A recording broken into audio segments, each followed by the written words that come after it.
டே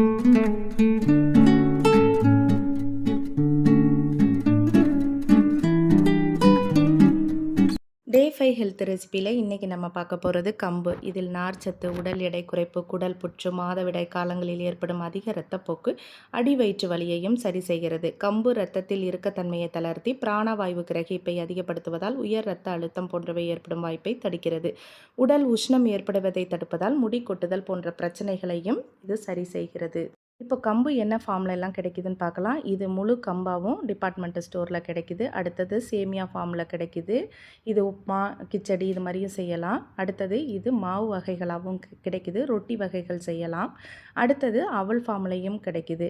இது நாட்டு சக்கரை போட்டு சாப்பிட்றதுக்கும் யூஸ் பண்ணிக்கலாம். ப்ரிப்பரேஷன் ஃபார்ம் பார்க்க போகிறோம். இதுக்கு நான் 1 கப் அளவுக்கு கம்பு எடுத்திருக்கேன். முழு கம்பு மாவில் நம்ம செய்ய போகிறதில்ல, முழு கம்பு.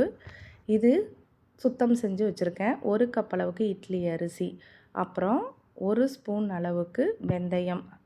அடுத்தது இந்த டம்ளர் என்னோட 100 டம்ளர். இதில் வந்து நீங்கள் ஃபுல்லாக வைக்காமல் குமிச்சு போடாமல் அந்த டம்ளரோட அந்த வரம்பு வரைக்கும் நீங்கள் உளுந்து எடுத்துக்கோங்க. இது எல்லாத்தையும் நம்ம ஒன்றா தான் சேர்த்து வாஷ் பண்ணி வச்சுருக்கோம். இதை நீங்கள் சுத்தம் செய்யும்போது மேலே தோல்கள் எல்லாம் வரும். அது எல்லாத்தையும் நீங்கள் தண்ணியில் விட்டுறலாம். அது எல்லாமே அதோட சத்தைகள் தான்.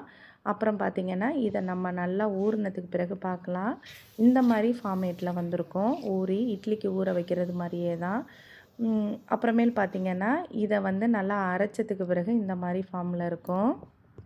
இது இட்லி மாவை விட சீக்கிரமாகவே புளிச்சிரும். இந்த மாதிரி பொங்கி வந்திருக்கு பாருங்கள். இதை ரொம்ப நேரம் நீங்கள் வெளியில் வச்சுருக்கணுங்கிற அவசியம் இல்லை. மாவு பொங்கிடுச்சுன்னா நீங்கள் கொஞ்சமாக ஸ்ப்ளிட் பண்ணிவிட்டு மிச்சத்தை ஃப்ரிட்ஜில் வச்சுருங்க. இட்லி அளவுக்கு 1 வாரம்லாம் வச்சு யூஸ் பண்ணாதீங்க. 2-3 நாள்லேயே இதை உபயோகப்படுத்திடுங்க.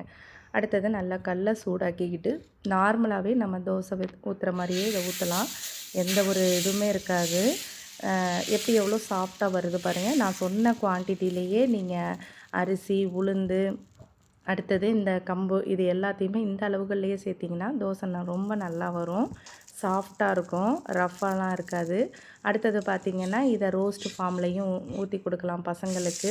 வெஜிடபிள்ஸை மேலே தூவி கூட நீங்கள் செஞ்சு கொடுக்கலாம். இந்த மாதிரி தோசையாக நம்ம எடுத்துட்டோம். இதுக்கு நான் வந்து பூண்டு கார சட்னி ப்ரிப்பேர் பண்ணியிருக்கேன். அது ரொம்ப நல்லாயிருக்கும். இதுக்கு தேங்காய் சட்னி அந்த மாதிரி உள்ளதெல்லாம் விட இந்த மாதிரி கார சட்னி வகைகள் வந்து இந்த மாதிரி மில்லட்ஸுக்கு ரொம்ப அதிக சுவை கொடுக்கும். இதை அடிக்கடி செஞ்சு கொடுங்க, ரொம்ப சுவையாக இருக்கும். நான் என் பசங்களுக்கு இந்த மாதிரி ரோஸ்ட்டாகவும் மினி இட்லியாகவும் பண்ணி கொடுத்தேன். ரொம்ப விரும்பி சாப்பிட்டாங்க. இந்த மாதிரியான ஹெல்த் ரெசிபியெல்லாம் வேணும்னா பிரியமான சமையல் அறைக்கு ஒரு சப்ஸ்கிரைப் பண்ணுங்கள்.